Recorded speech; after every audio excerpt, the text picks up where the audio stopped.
கர்த்தருடைய பரிசுத்த நாமத்துக்கு ஸ்தோத்திரம்.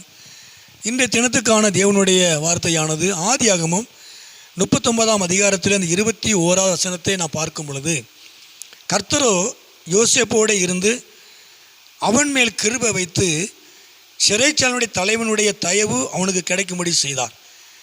அப்போது யோசேப்பு சிறைச்சாலையில் இருக்கிறான். செய்யாத தவறுக்கு குற்றம் சாட்டப்பட்டு அவனை சிறையில் அடைக்கப்பட்டிருக்கிறான். சிறையில் இருக்கிறான் செய்யாத தவறுக்காக அவன் சிறையிலே அடைக்கப்பட்டிருக்கிறான். ஆனால் கர்த்தர் அவனோடு கூட இருந்தார்.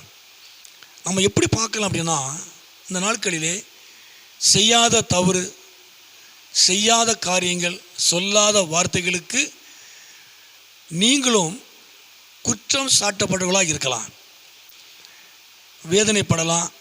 அதனால் சில காரியத்தை நாம் இழந்திருக்கலாம், நீங்கள் இழந்திருக்கலாம்.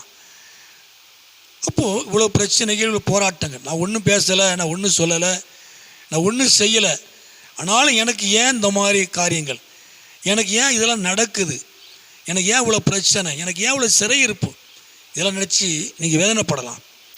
இப்போ கர்த்தர் என் கூட இல்லை, கர்த்தர் என் கூட இல்லாதனால தான் எனக்கு இதெல்லாம் நடக்குது அப்படின்னு நாம் நினைக்கலாம், நீங்கள் நினைக்கலாம்.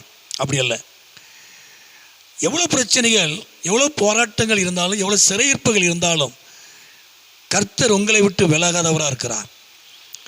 யோசேப்பு சிறைச்சாலையில் இருந்தாலும் கர்த்தர் அவனோடு தான் இருந்தார். கர்த்தர் அவனோடு கூட இருந்து கிருபை வைத்திருந்தார். நீ எந்த சூழ்நிலையில், எந்த பிரச்சனையில் இருந்தாலும் கர்த்தருடைய கிருபை ஒருபோதும் உங்களை விட்டு விலகாது.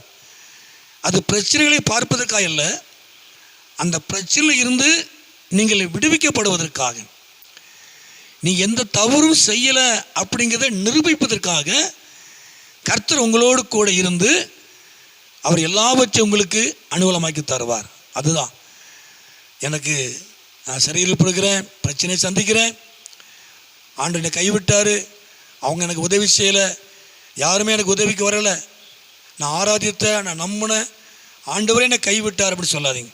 கர்த்தர் உங்களோடு தான் இருக்கிறார். கர்த்தர் உங்களோடு கூட இருந்து யார் உங்களை தவறான உங்கள் மேலே குற்றம் சாட்டினாங்களோ, செய்யாத தவறை யார் செய்தாருன்னு சொன்னாங்களோ அவங்களுக்கு மத்தியில் கர்த்தர் உங்களை உயர்த்துவார். கர்த்தருடைய கிருபை ஒருபோதும் மாறாது. யோசேப்போடு கர்த்தருடைய கிருபை இருந்து கர்த்தர் அவனை உயர்த்தி காட்டினார்.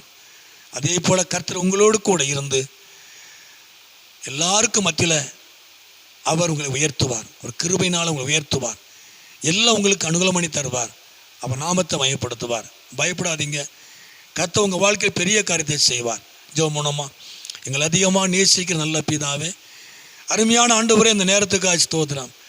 இந்த சத்தத்தை கேட்குற ஒவ்வொருவரையும் என் ஆண்டவர் ஆசீர்வதித்து இப்படி நாமத்தை மகிமைப்படுத்தும். நீர் மகிமையான காரியங்களை செய்யும். ஆசீர்வதியும். இயேசுவின் நாமத்தில் ஜெபிக்கிற நல்ல பிதாவே. ஆமேன், ஆமேன்.